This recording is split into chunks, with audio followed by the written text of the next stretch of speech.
আসসালামু আলাইকুম ওরহমতুল্লাহি ওয়া বারাকাতুহু। সম্মানিত দ্বীনী ভাই বোনেরা, পবিত্র কোরআনের গল্পসমূহ থেকে আজ আমরা হযরত মূসা আলাইহিস সালাম ও জাদুকরদের গল্প শুনব। পবিত্র কোরআনে যেই নবীর নাম সবচেয়ে বেশি এসেছে সে হচ্ছে হযরত মূসা আলাইহিস সালাম। মহান আল্লাহ তাআলা মূসা আলাইহিস সালামকে ফেরাউনকে দ্বীনের দাওয়াত দেওয়ার জন্য নির্দেশ দেন।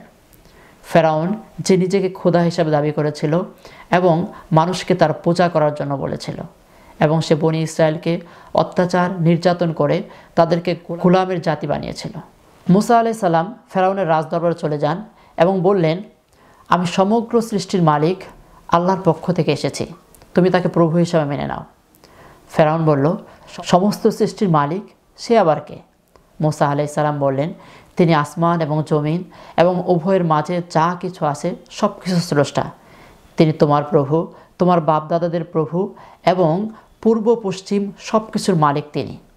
ফেরাউন অট্টহাসি দিয়ে উঠল এবং তার সভাসদদের বলল, দেখো, তোমাদের কাছে পাঠানো এ রাসূল হচ্ছে বদ্ধ পাগল।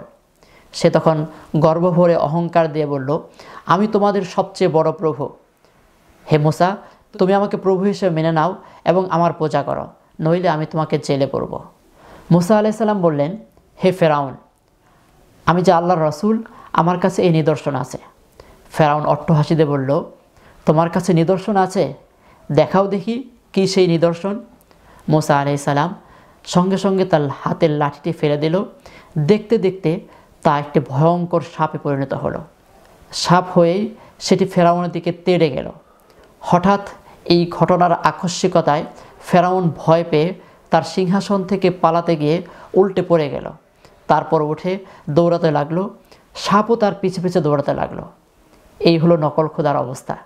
সে চিৎকার করে বলতে লাগলো, হে মূসা, আমাকে বাঁচাও, এই সাপ তো আমাকে আস্ত গিলে ফেলবে। মূসা আলাইহিস সালাম সাপটিকে ধরে ফেললেন, তা আবার লাঠি হয়ে গেল। এরপর মূসা আলাইহিস সালাম তার বগলের কাছ থেকে হাত বের করে আনলেন, তা জল জল হয়ে উজ্জ্বল করে জ্বলতে লাগলো। এত বড় দুটি মুজিজা দেখেও ফেরাউনের হুঁশ এলো না। সে তখন বলল, মূসা, তুমি অনেক বড় জাদুকর হয়ে তোমার জাদুবিদ্যা দিয়ে আমাদেরকে দেশ থেকে বের করে দেশ দখল করতে চাও? তোমাকে আমরা এমনি এমনি ছেড়ে দেব না। আমরাও তোমার সাথে প্রকাশ্যে খোলা ময়দানে জাদুর মোকাবেলা হবে। ফেরাউন তার দেশের বড় বড় জাদুকরদের ডেকে আনলো। তাদেরকে বলল, যে কোনোভাবে হোক মূসাকে হারাতে হবে। তারা বলল, আমরা মিশরের সবচেয়ে বড় বড় জাদুকর, আমরা অবশ্যই মূসাকে হারাবো। তখন ফেরাউন বলল, তোমরা যদি মূসাকে হারাতে পারো তাহলে তোমরা আমার প্রিয় পাত্র হবে এবং আমার কাছাকাছি থাকবে। তারা খুশি হয়ে যায়। অতঃপর সেই নির্ধারিত দিন এসে যায়। জাদুকররা মাঠে চলে আসলো। মাঠে উপচে পড়া ভিড়, চারদিকে লুকে লুকারণ্য। মূসা আলাইহিস সালামও চলে আসলো। ফেরাউন উঁচু করে তার দরবার বসায়। জাদুকররা বলল, হে মূসা, তুমি কি তোমার জাদু আগে দেখাবে না আমরা দেখাবো? মূসা আলাইহিস সালাম বললেন, তোমরা তোমাদের জাদু আগে দেখাও। অতঃপর জাদুকররা তাদের হাতে পাকানো রশিগুলো ছুঁড়ে মারতে লাগলো। দেখতে দেখতে তা এক একটা ভয়ঙ্কর সাপ হতে লাগলো। পুরো মাঠ সাপ বিচ্ছুতে ছেয়ে গেল। মূসা আলাইহিস সালাম ভয় পেয়ে গেলেন এবং হাত থেকে তার লাঠি ছেড়ে দিলেন। সঙ্গে সঙ্গে তা একটা ভয়ানক বড় সাপ হয়ে গেল এবং একে একে সবগুলোকে গিলে ফেলে ফেরাউনের দিকে ছুটতে লাগলো।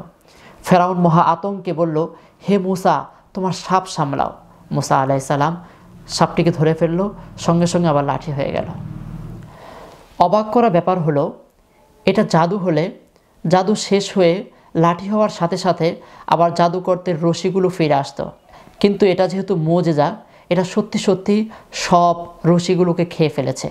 এই অবস্থা দেখে জাদুকররা বুঝতে পারল এটা কোনো জাদু নয়, এটা নিশ্চয় কোনো মহাশক্তিধর সৃষ্টিকর্তা বা প্রভুর কাজ। সঙ্গে সঙ্গে তারা বলল, আমরা মূসা এবং হারুন এবং সব সৃষ্টির স্রষ্টা আল্লাহর প্রতি ঈমান আনলাম, এবং তারা আল্লাহর দরবারে সিজদায় লুটিয়ে পড়ল। ফেরাউন দেখল অবস্থা বেগতিক, এমন হলে তো মাঠের সবাই ঈমান আনবে।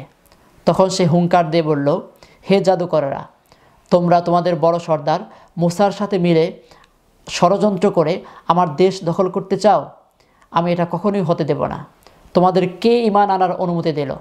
তোমরা এখনই ফিরে আসবে, অন্যথায় আমি তোমাদের হাত পা কেটে শুলে চড়িয়ে হত্যা করব। তখন জাদুকররা বলল, তোমার যা ইচ্ছা করতে পারো, কিন্তু আমরা ঈমান ত্যাগ করব না। এই অবস্থা দেখে মাঠের অধিকাংশ মানুষ মুসা আলাইহিস সালাম এবং আল্লাহর প্রতি ঈমান আনলেন। তাদের ঈমানের কত শক্তি! কোনো ভয়ভীতিও তাদের ঈমান থেকে ফেরাতে পারেনি। পবিত্র কোরআনের বিভিন্ন জায়গায় আল্লাহ তাআলা এই ঘটনা বর্ণনা করেছেন, যেমন সূরা তাহা আয়াত 59 থেকে 73, সূরা আরাফ আয়াত 113 থেকে 126 এবং সূরা শুআরা আয়াত 44 থেকে 51 প্রভৃতি জায়গায়। আল্লাহ তাআলা পবিত্র কোরআন থেকে শিক্ষা নিয়ে আমাদের জীবন গড়ার তৌফিক দান করুন। আমিন। আসসালামু আলাইকুম ওয়া রাহমাতুল্লাহি ওয়া বারাকাতুহু।